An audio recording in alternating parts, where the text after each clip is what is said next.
and Jeff and I have been speaking about this, and I'm interested in speaking to more people in the OD community about this. But when you're working with leaders, do you find that you're facing goals that are overly aggressive, and how that affects the team? And what's your viewpoint of goal setting and their level of aggression, and how it can affect a team? Yeah, I think it works best when goals are what I call aggressive but achievable.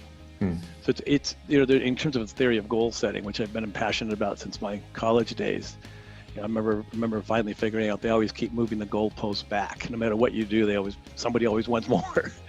But in terms of having actualized and lived goal setting and seeing how it impacts people, you sort of basically two theories. One is under promise and over deliver. The other is aim high, do better.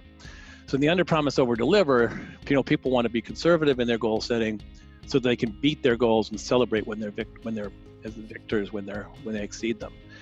The problem is that you tend to be too conservative and not aim high enough, and therefore underperform overall when you use that approach. So the other approach is to aim high, maybe higher than you can ever achieve, but when striving to achieve something so great, you'll certainly come closer than if you hadn't tried. And in fact, there is a gap between how well you end up doing by aiming high and doing better, but not quite hitting the goal, as compared to overachieving.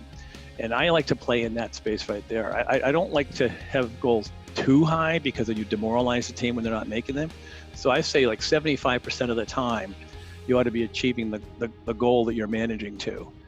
Now, you have different kind of goals in different kind of situations. If I'm talking to my bank or my investor, I want to be laying out what I know I can do. When I'm talking about management and managing my team and my company and my people, then I want to be setting goals that are aggressive but achievable.